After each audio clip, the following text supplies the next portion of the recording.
क्या कोई सोच सकता है कि अमेरिका और इजराइल का ईरान के साथ युद्ध इतनी तेजी से दुनिया को एक बड़े संकट में डाल सकता है? चलिए, इसी को समझने की कोशिश करते हैं।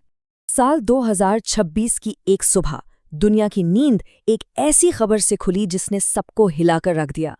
दर्शकों से जो चिंगारी अंदर ही अंदर सुलग रही थी, वो अब एक भयानक आग बन चुकी थी। तो चलिए सबसे पहले ये समझते हैं कि इस भयानक युद्ध की नींव पड़ी कैसे। तारीख थी 28 फरवरी 2026। अमेरिका और इजराइल ने मिलकर एक ऐसा जबरदस्त हमला किया जिसकी किसी ने उम्मीद नहीं की थी। इजराइल का ऑपरेशन रोरिंग लायन सीधा ईरान के सुप्रीम लीडर को निशाना बना रहा था, जबकि अमेरिका का ऑपरेशन एपिक फ्यूरी ईरान की पूरी सैन्य ताकत को तबाह करने पर लगा था। सोचिए, पहले 12 घंटों में ही 900 से ज्यादा हमले। ये साफ था कि यह सिर्फ कोई चेतावनी नहीं, बल्कि एक निर्णायक युद्ध की शुरुआत हो चुकी थी। लेकिन ये समझना बहुत जरूरी है कि ये लड़ाई 2026 में अचानक शुरू नहीं हुई। नहीं, इसकी जड़ें लगभग आधी सदी पुरानी हैं। सब कुछ बदला साल 1979 में, जब ईरानी क्रांति ने शाह की हुकूमत को उखाड़ फेंका, जो अमेरिका के करीबी सहयोगी थे, और उसकी जगह एक ऐसे इस्लामिक गणराज्य की स्थापना हुई जिसने पश्चिम के साथ अपने रिश्तों को पूरी तरह से पलट कर रख दिया। और इस नई सरकार की सोच क्या थी, वो अयातुल्ला खुमैनी के इस एक बयान से बिल्कुल साफ हो जाती है। अमेरिका को महान शैतान और इजराइल को छोटा शैतान कहकर उन्होंने दशकों तक चलने वाली दुश्मनी की वैचारिक जमीन तैयार कर दी थी। इसी वैचारिक दुश्मनी ने एक लंबे और बहुत ही कॉम्प्लेक्स शैडो वॉर को जन्म दिया, जो आखिरकार आमने सामने की लड़ाई में बदल गया। जरा इस टाइमलाइन पर नजर डालिए। यह हमें दिखाती है कि कैसे तनाव धीरे धीरे बढ़ता ही गया। 1979 में अमेरिकी दूतावास में बंधक संकट से शुरू हुई ये कहानी, फिर ईरान के परमाणु कार्यक्रम पर विवाद, 2018 में परमाणु समझौते का टूटना, 2023 में हमास का वो हमला, और फिर 2025 का 12 दिवसीय युद्ध। हर एक घटना ने आग में घी डालने का काम किया। ईरान की सबसे बड़ी रणनीतियों में से एक रही है प्रतिरोध की धुरी बनाना। ये असल में क्या है? ये अपने दुश्मनों से लड़ने के लिए प्रॉक्सी समूहों यानी दूसरे मिलिटेंट ग्रुप्स का इस्तेमाल करने का एक तरीका है, ताकि सीधे युद्ध में ना आना पड़े।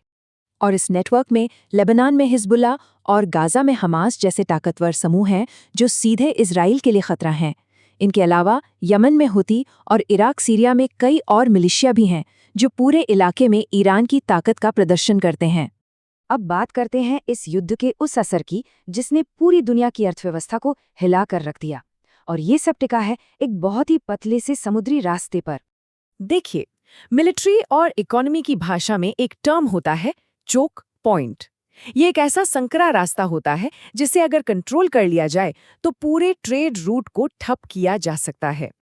और मिडल ईस्ट में सबसे अहम चोक पॉइंट है होर्मुज जलडमरू मध्य।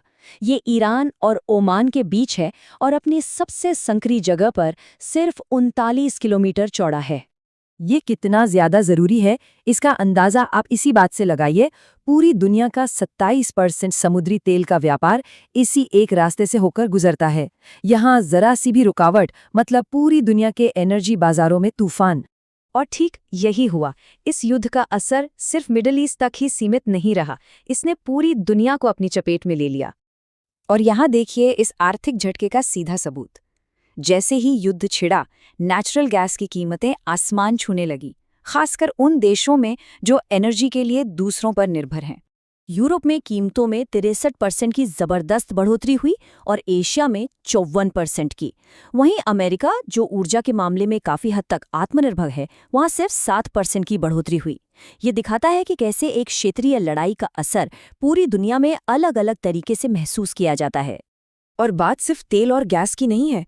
इस युद्ध ने हमारी रोजमर्रा की जिंदगी से जुड़ी कई और जरूरी चीजों की सप्लाई को भी खतरे में डाल दिया है। सेमीकंडक्टर चिप्स के लिए जरूरी हीलियम, खेती के लिए फर्टिलाइजर और उद्योगों के लिए सल्फर, इन सब पर इसका असर पड़ा। तो कुल मिलाकर कहें तो ये संघर्ष सिर्फ एक युद्ध नहीं है, ये एक ऐसी घटना है जिसने मिडिल ईस्ट के शक्ति संतुलन और ग्लोबल इकोनॉमी की नींव को शायद हमेशा के लिए बदल दिया है। और ये हमें एक बहुत बड़े सवाल के साथ छोड़ जाता है। जब ये सब शांत होगा तो इस संघर्ष से एक नया मिडल ईस्ट कैसे उभरेगा, इसका जवाब अभी तक किसी को नहीं पता।